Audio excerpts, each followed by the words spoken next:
A Reforma Protestante do século XVI foi um evento que transformou a história do cristianismo. Na data de 31 de outubro de 1517, Martinho Lutero fixou 95 teses na porta da igreja do Palácio de Wittenberg, dando início assim a esse importante movimento. As causas, no entanto, desse acontecimento é que a igreja passava por muitos escândalos, corrupção do clero, a cobrança de indulgências, a concentração de poder, a aquisição de terras de forma escandalosa e outras heresias, como, por exemplo, a invenção do purgatório, que era aquilo que dava causa à cobrança das indulgências. Um homem chamado John Tetzel era o principal cobrador de indulgências e ele, então, pregava para as pessoas em vários lugares, dizendo que quando a moeda caísse no fundo do cofre, a alma sairia do purgatório. Então, nesse contexto, Deus levantou Martinho Lutero, com muita indignação, e ele muito bem preparado, havia estudado, havia se formado em advocacia e também em teologia e artes, e ele estava, assim, com muita indignação devido a esses escândalos que estavam acontecendo na igreja, e as 95 teses que ele afixa na porta da igreja estavam propondo, assim, uma reforma na igreja. O Lutero não tinha a intenção de causar divisão, e sim de reformar a igreja. Tanto assim que, quando nós lemos as suas 95 teses, percebemos que ele não tinha ainda, naquele momento, o pensamento plenamente protestante ou evangélico como se tem hoje. Ele ainda tinha o pensamento bastante voltado para o que se praticava dentro da própria igreja. Mas, com essas diferenças de pensamento, daquilo que lhe causava indignação não só nele, mas em muitos outros. A cobrança de indulgências era muito escandalosa, não só por causa da questão econômica e política, mas também por causa da questão teológica. Antes de Martinho Lutero, muitos outros haviam sido levantados para também propor a reforma na igreja, ou seja, questionando aqueles fatos errados que estavam acontecendo dentro da igreja.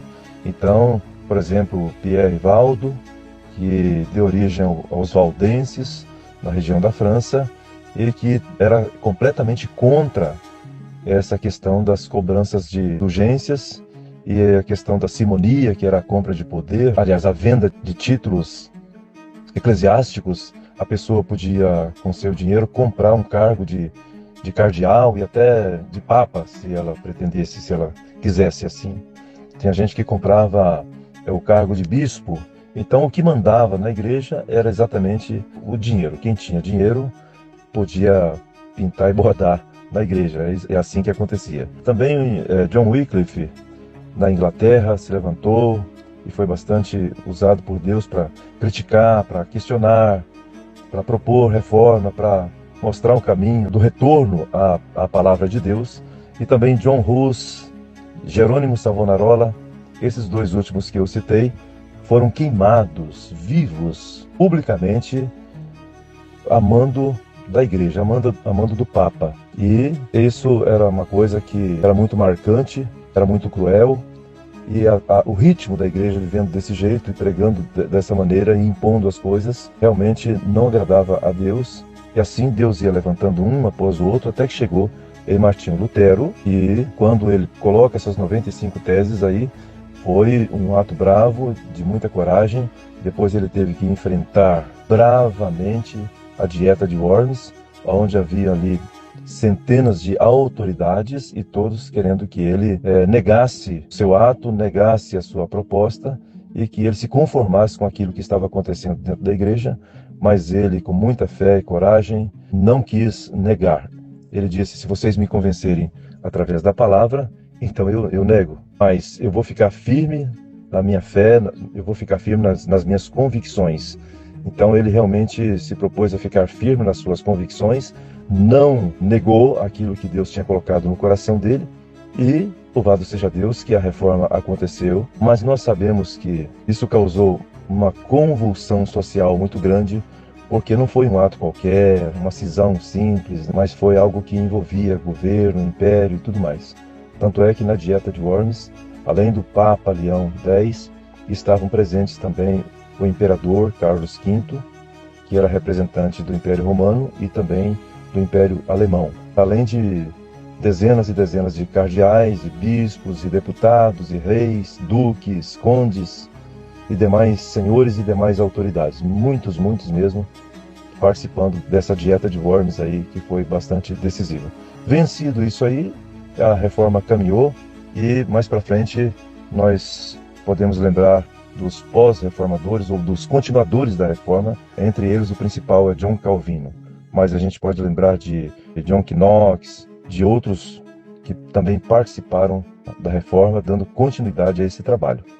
Então, é isso que aconteceu. Nós agora estamos comemorando 508 anos da Reforma Protestante e pedindo a Deus que continue reformando as nossas vidas, pedindo a Deus que a igreja tenha a humildade de aceitar quando há um erro e de se curvar para que seja corrigida e acatar e seguir no caminho da luz, no caminho da verdade.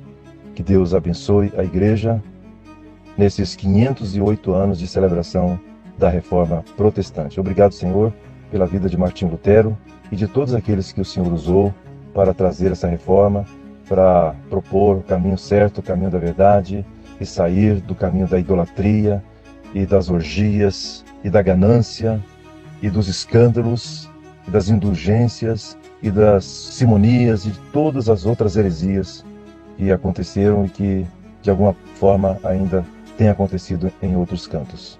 Que Deus abençoe a todos.